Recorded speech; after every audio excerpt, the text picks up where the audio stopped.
Someone else is cuter than you and makes me want to protect them. You know, men are creatures who want to protect the weaker sex. You get that, right? Those words were spoken by my husband, with a know-it-all look on his face. When I confronted him about his affair that I stumbled upon, he kept making excuses and finally became defiant. Asking for my agreement with the "you understand, right?" There was nothing I could agree with. Moreover, he had no intention of leaving me nor breaking up with his affair partner. There was no way I could continue being married to such a man. I took my things and went back to my parents' house, venting to my brother. After listening to my story, my brother showed a full-faced smile. So that's good.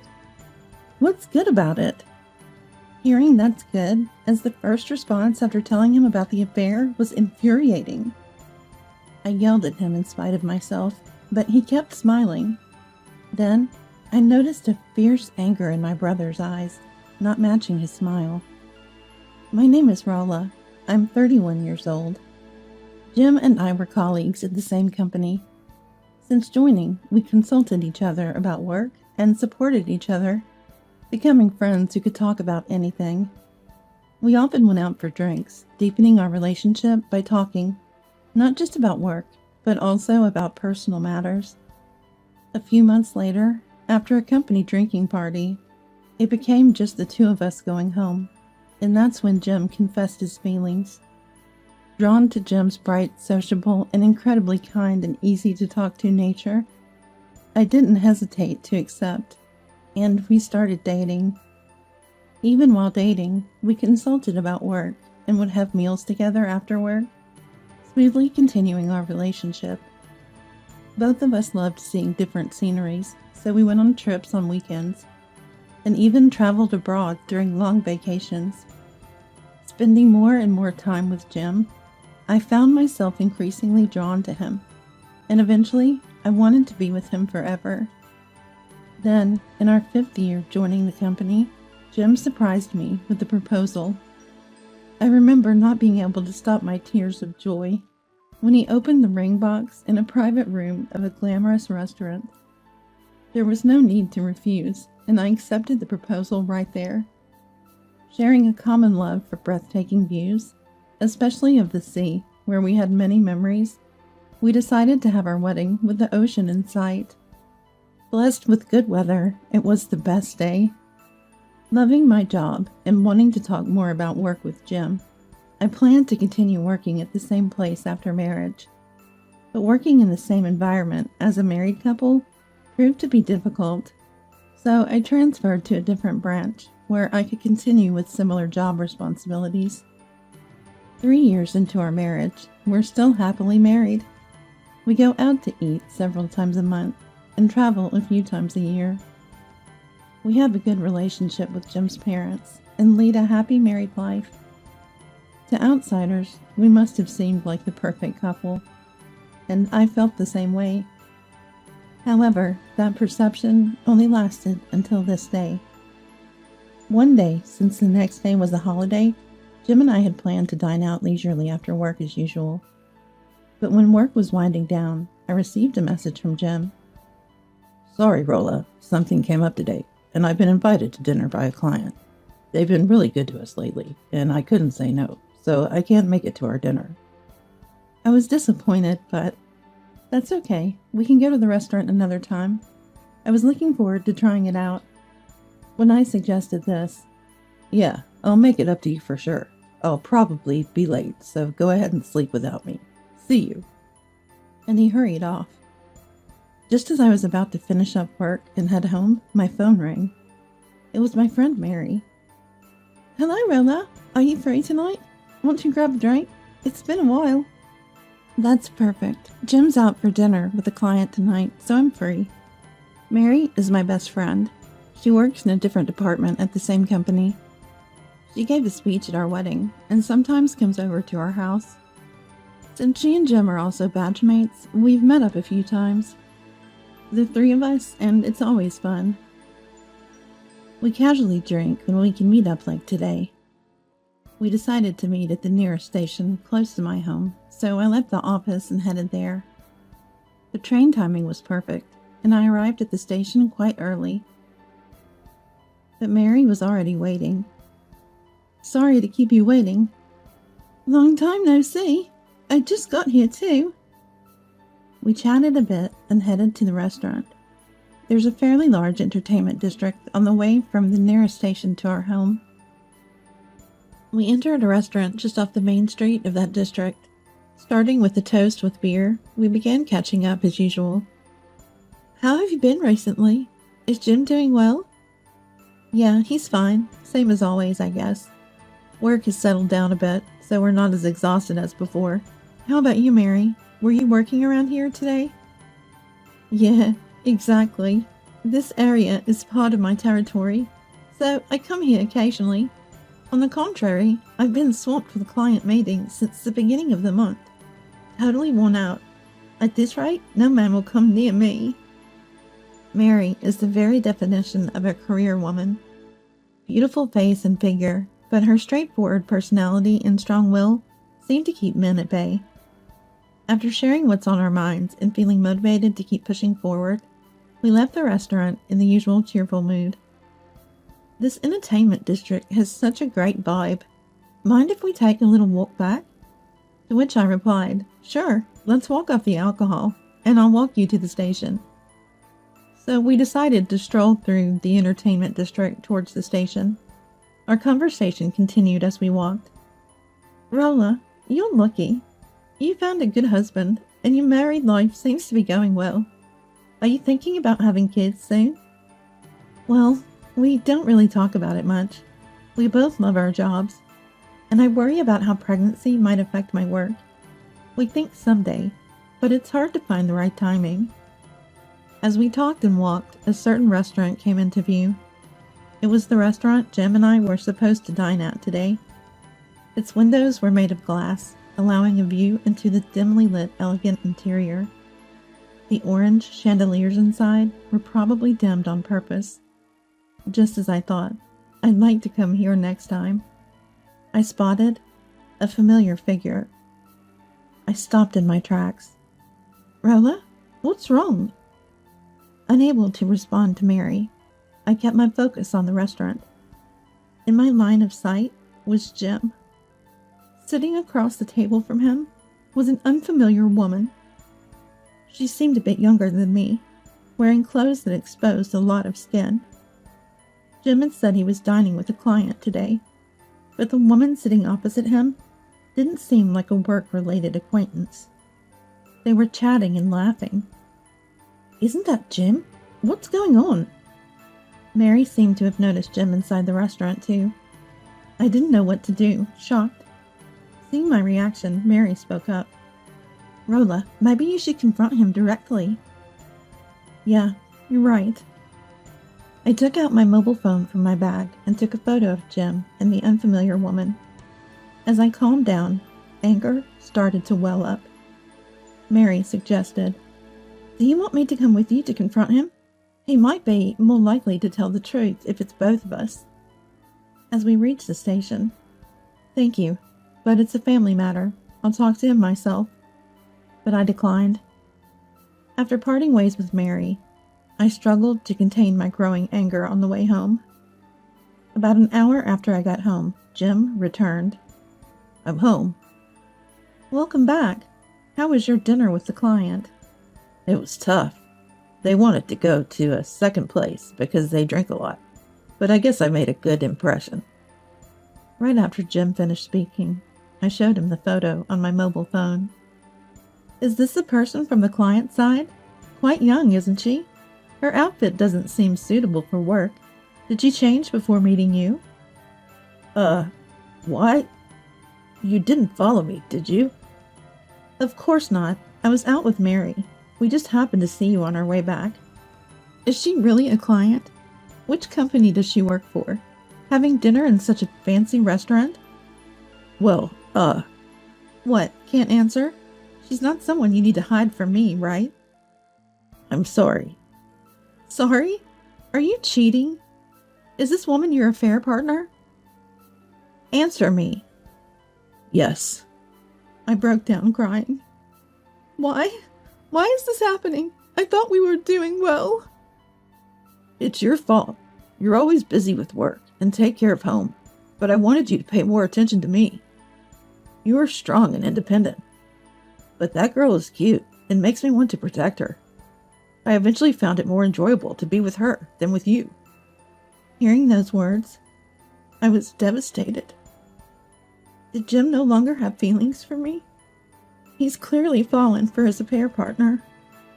I would have preferred it if he had just said it was just for one night, or only about physical attraction.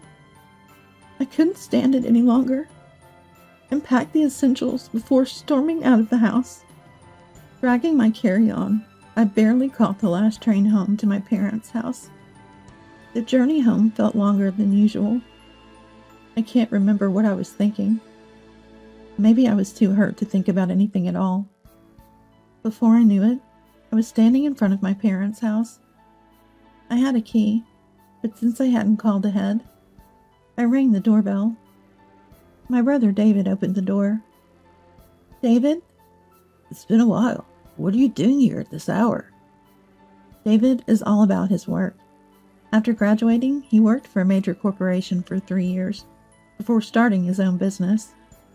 His sales have been steadily increasing, and now he's the president of a company with dozens of employees. He hardly ever comes home, and he even missed my wedding because of an important business deal. I was told by our parents that he got married a year ago, but they didn't have a ceremony, so I only briefly met his wife and didn't have a deep connection with her.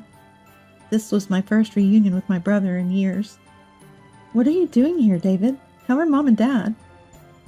What am I doing here, you ask? It's my parents' house, too. So I thought I'd come back and do some filial piety for Dad and Mom. By the way, they're currently on a trip to Hawaii, using the travel vouchers I gave them. Didn't expect to be house-sitting. His cheerful nature hasn't changed. A bit too carefree, perhaps, but he's the type to make bold moves. I bet his employees find it a great place to work. So, Rolla, what brings you here at this time? I was so surprised to see my brother that I had forgotten why I'd come back home. Sorry, I had some trouble at home and needed somewhere to stay for a while. Of course, it's not my house, but it's fine. Your room is still available. Come on in. Once you've settled down, I'll make some coffee. I'm here to listen. I felt comforted by my brother's warmth. I decided to take a shower first, leaving my luggage in my room. I felt a bit refreshed, but couldn't calm down. Anger was bubbling up inside me. When I entered the living room, my brother was watching TV. Feeling refreshed? I'll make some coffee then. He turned off the TV, and, as he said, I sat down and began to sip coffee while recounting today's events. How we had been getting along as a couple, how we had made plans to go out for dinner as usual, how he canceled our plans, saying he had dinner with a client, the drinking session I had with Mary, and while showing the photos on my mobile phone to my brother, I said, "On the way back from drinking, I saw Jim and this woman at the restaurant we were supposed to go to. When I confronted Jim, after he came home, he admitted to the affair, saying he found this girl cuter and felt more protective over her." I told him through tears. My brother listened to the entire story while staring at my mobile phone. After I finished, he looked up and said something I never expected. I thought he would comfort me, tell me to leave such a man, be on my side. However, with a beaming smile, he said, Rolla, that's great. I involuntarily slammed the table and stood up. What's great about it? Saying that, I returned to my room. Why would he say that? Why did he think it was great? Just thinking about it made me angrier. I shouldn't have told him. Regretting having shared with my brother, I laid down on the bed. I didn't want to go back to a home where Jim was, so I stayed at my parents' house. Since that day, my brother and I didn't engage in unnecessary conversations. Commuting to work from my parents' house during weekdays was tough, as it took twice as long. I spent the days pondering the difficulty of getting a divorce and claiming compensation. A week later, on the weekend, I decided to relax in my room and play mobile games for the first time in a while. Just as I was thinking about getting some lunch, the The house's doorbell rang. Who could it be? Having visitors was rare, so I went to the door. There stood Jim, apologizing deeply to my brother. Why? Shouldn't he be apologizing to me? Then I heard my brother's voice. Never thought the other party would be you. I'm sorry, I didn't know. Jim seemed to be apologizing to my brother as usual. Betty is cuter and more worth protecting than Rolla, huh? Betty? The only Betty I know is my brother's wife. I was confused about what was going on when my brother continued. Recently, Betty has been acting fidgety and obviously keeping secrets from me. Her expression wasn't good when I talked to her. I gradually started to suspect she was cheating. I was thinking about hiring a detective agency when Rolla came back home. I was shocked when Rolla showed me a photo of the person he was cheating with, and it turned out to be Betty. I was sad that it was indeed an affair, but at the same time, I was surprised the other party was a family member. You never know what might happen. This will make it easier to claim compensation. I was speechless. Jim's affair partner was my brother's wife, Betty. The woman Jim was dining with wore heavy makeup, and I didn't recognize her at all. It's been a while since I met Betty, and I didn't remember her wearing so much makeup. When David contacted me, I truly felt sorry. I will cut off contact with Betty from now on, so please forgive me. It seems my brother had informed Jim about the affair. My brother noticed me standing there. Rolla, good timing. Did you hear our conversation? Yeah, most of it. I see. We easily got information on Jim here and Betty, the affair partner. This will make it easy to claim compensation. It's good that you came back home. My brother said to me with a smile. So that's what it was. Then I understood the meaning of what my brother had said a week ago. Why he had said it was good at that time. What my brother felt at that time. He had spoken to me, but maybe those words were meant for himself as well. Thinking about my brother's feelings, I decided to divorce Jim and claim compensation. Rolla, it was my fault. Forgive me. I can't afford to pay any compensation you asked for. I ignored Jim pleading for help. I'll contact you later with the details, so be prepared, my brother said, and kicked Jim out of the house. Afterward, my brother demanded a divorce and compensation from Betty. At first, Betty seemed reluctant, but after talking about Jim, she gave in and accepted the demands. I also demanded a divorce and compensation from Jim. Jim readily agreed, probably because my brother had already made it clear to him. When the divorce was finally settled, I received a call. It was from Jim's mother. Expecting to be yelled at for why we divorced, I nervously answered the phone to hear an apology. It was an apology call, saying they were truly sorry for what Jim had done. It seems Jim blamed the divorce on Betty, and Betty blamed Jim for causing the divorce, leading to their breakup. The parents acknowledged numerous times for their unworthy son. They said they had disowned Jim. Hearing this from my in-laws made me feel somewhat relieved. Jim is now disowned by his parents, with no one to rely on, all alone. I decided to start anew. Then one day, Jim came to my parents' house asking for a reduction in the compensation. Please, can you reduce the compensation? I quit my job and have no income coming in. That's none of my business. Do you understand how I felt being cheated on? There's no way I'll reduce the compensation until my feelings are healed. Get out, I said, and turned him away. But the next week, and the week after that, he kept coming to my parents' house asking for a reduction in the compensation. No matter how many times you come, the compensation won't change. If you keep coming here, I'll call the police. I responded calmly. However, Jim seemed to think I wouldn't really call the police on him. His demands at the doorstep went from wanting to reduce the compensation to wanting to stop paying altogether, and he even offered reconciliation from a strangely superior stance. When I used my mobile phone to call the police right in front of him, Jim's demeanor changed, and he dashed out of the house. The police told me not to open the door anymore, and I decided to use an intercom with a monitor, so I could pretend not to be home if it was Jim. Jim, apparently fearful of the police, started sending long messages and making phone calls. It finally quieted down when I changed my email address and phone number. Jim tried to come to the branch where I work for no reason, and even begged a close coworker to get in touch with me, becoming a nuisance at both the main office and the branch. Then I heard from Mary. Mary, who works close to Jim's department at headquarters, has been keeping an eye on Jim's situation for me. Jim's divorce from me became known because he asked a colleague to intervene, and his harassment was discovered because people saw him passing in front of my house on their way to work. And when he realized that no one around him was on his side, he began to feel uncomfortable with the glances and attitudes, leading him to voluntarily leave his job. He also struggled to find employment afterwards, and was apparently rejected by many companies. Eventually, he pleaded with the HR department to rehire him at a company he joined out of desperation, which turned out to be a black company. Having left all his work behind for his own reasons, there was no place for Jim when he tried to return conveniently. He was turned down flatly and ended up in a difficult situation, commuting from the first train to the last, doing unpaid overtime every day. On the other hand, Betty also contacted me several times, wondering if there was any way to make amends. However, my brother understood there was no love left. Like Jim, Betty also ended up quitting her job after her workplace learned about the situation, fleeing as if running away. After the divorce, she begged my brother to reconsider, claiming she couldn't pay the compensation because she'd end up poor.